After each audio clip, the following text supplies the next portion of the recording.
Hello friends, आप सभी लोगों का स्वागत है हमारे यूट्यूब चैनल पर। तो आज हम पढ़ेंगे कक्षा 6 विज्ञान भारती यूपी बोर्ड का पाठ 5। पाठ का नाम है तंतु से वस्त्र तक। देखिए दोस्तों, हम इस पाठ का सभी प्रश्न उत्तर देखेंगे।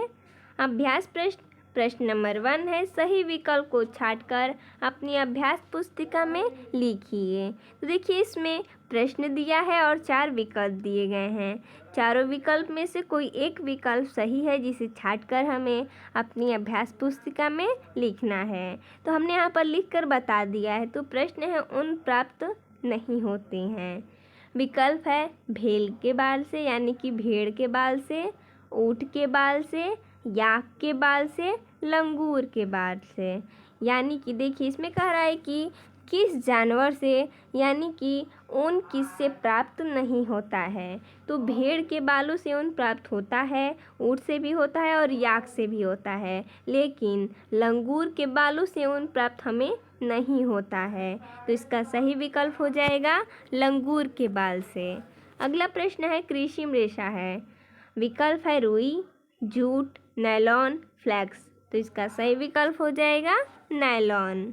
अगवा कपास द्वारा निर्मित सामग्री है। विकल्प है डलिया, कागज, रस्सी, बोरा। तो इसका सही विकल्प हो जाएगा कागज। आगे है, एकल धागे से वस्त्र निर्माण की प्रक्रिया कहलाती है। विकल्प है रेटिंग, कताई, बुनाई, बंधाई। तो इसका सही विकल्प हो जाएगा बंधाई।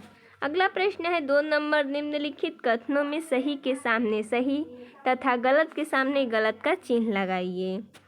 तो देखिए है, इसमें धागों की बुनाई और बंधाई से वस्त्र बनाए जाते हैं। ये क्या है? सही है। आगे है, तंतु धागों से मिलकर बनते हैं। ये क्या है? गलत है।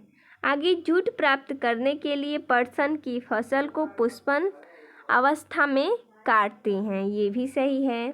अगला, रेशम कीट के कोकुने से रेशम का धागा प्राप्त किया जाता है। ये भी सही हमारा भी है। कपास की खेती के लिए बलुई मिट्टी उपयुक्त होती है। ये क्या है? गलत है। अगला प्रश्न है, 3 नंबर, रिक्त स्थानों की पूर्ति कीजिए। देखिए, हमने यहाँ पर नीले रंग में लिखा है, जहाँ जहाँ यहाँ पर रिक्त स्थान था, जिसे हमने पूर्ति करके दिखाया है। तो है पादप रेशे और हैं। तो पादप रेशे कपास और जूट हैं।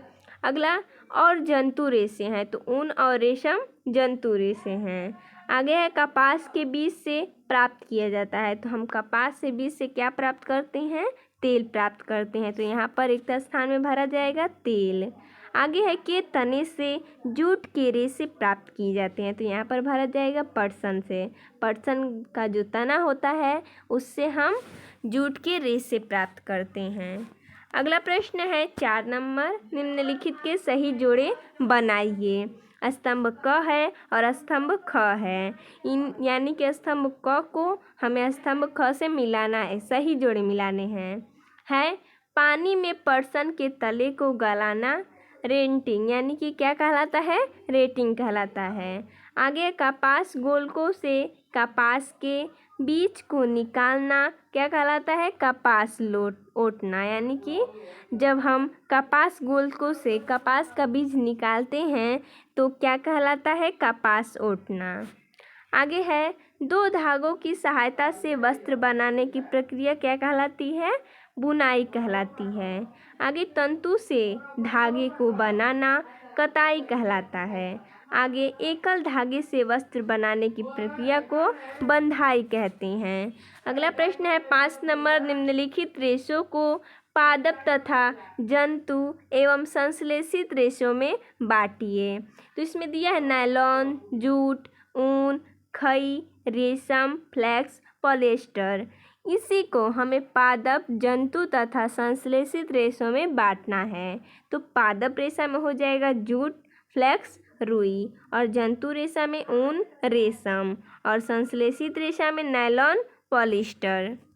अगला प्रश्न है, 6 नंबर, रुई तथा जूट पादप के किन भागों से प्राप्त होती हैं? तो इसका उत्तर हो जाएगा, रुई एक पादप रेशा है जिसे कपास पौधे के बीज से प्राप्त किया जाता है, जबकि जूट एक पादप रेशा है जिसे पटसन पौधे के तने से प्राप्त किया जाता है। अगला प्रश्न है 7 नंबर, पटसन के तने से जूट के रेशे को किस प्रकार पृथक किया जाता है? तो इसका सही हो जाएगा उत्तर, फसल की कटाई के पश्चात पटसन पादपों की शाखाओं व पत्तियों की सफाई करके तने को बंडलों में बांधकर तालाब अथवा किसी स्थान पर रुके हुए जल में डुबोकर रखती हैं। 4 से 5 दिनों के बाद पौधों के मुलायम भाग गल जाती हैं और ऐसे स्पष्ट दिखाई देने लगते हैं। यह क्रिया जल में पाए जाने वाले जीवाणुओं द्वारा होती है। यह प्रक्रिया पटसन की रेटिंग कहलाती है। गले हुए पटसन के तने को हाथों से झटका देकर पीटा जाता है। तत्पश्चात जूट के तंतुओं को खींचकर निकाला जाता है। यानी कि सबसे पहले क्या किया जाता है, हम पहले पटसन की जो फसल होती है कटाई करते हैं, उसके बाद उनकी शाखाएं और पत्तियों की सफाई करते हैं और उन्हें बंडल में यानी कि बंडल बंडल करके बांध कर किसी तालाब या कहीं जहाँ पानी रुका हो उसमें डुबो देते हैं। और क्या हो जाता है, वो 4 से 5 दिन तक हम उनसे छोड़ देते हैं और जो पौधा होता है उसका मुलायम भाग गल जाता है और उसमें जो रेशे होते हैं वो स्पष्ट दिखाई देने लगते हैं। ये जो जल में स्पष्ट दिखाई देने लगता है, गल जाता है, ये किसके द्वारा होता है? जीवाणुओं द्वारा होता है और यही प्रक्रिया पटसन की रेटिंग कहलाती है। और जब गल जाता है पौधा तो हम क्या करते हैं, उसके तनों को हाथों से झटका देते हैं और उसे पीटते हैं और उसके बाद तंतुओं को जो होता है जूट का तंतु उसे खींचकर निकाल लेते हैं। यही इसका पृथक करने का तरीका है। अगला प्रश्न है, रेशों से धागा बनाते समय इसकी कताई करना क्यों आवश्यक है? इसका उत्तर हो जाएगा, कताई से रेशों की मजबूती बढ़ती है और उसे रील पर लपेटना संभव हो पाता है। इसी कारण रेशों से धागा बनाते समय इसकी कताई करना आवश्यक होता है। अगला, कपास से सूती वस्त्र बनाने में प्रयुक्त प्रकरणों को क्रम में लिखिए।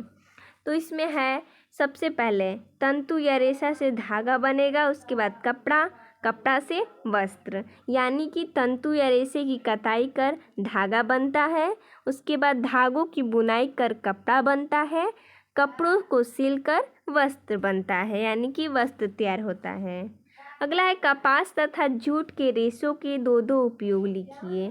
कपास के 2 उपयोग ये हैं, पहला, कपास की रुई का उपयोग कर सूती कपड़े, चादर, पर्दे बनाने में किया जाता है और दूसरा, कपास से विभिन्न प्रकार के कागज बनाए जाते हैं। और जूट के उपयोग है, पहला, जूट का उपयोग रस्सी, डलिया, बोरा, टाट पट्टी, दर्री आदि बनाने में किया जाता है और दूसरा, आजकल जूट से बनी सजावट की अनेक सामग्री भी मिलती है।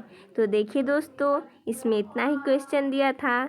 तो मिलते हैं नेक्स्ट वीडियो में, तब तक के लिए जय हिंद दोस्तों।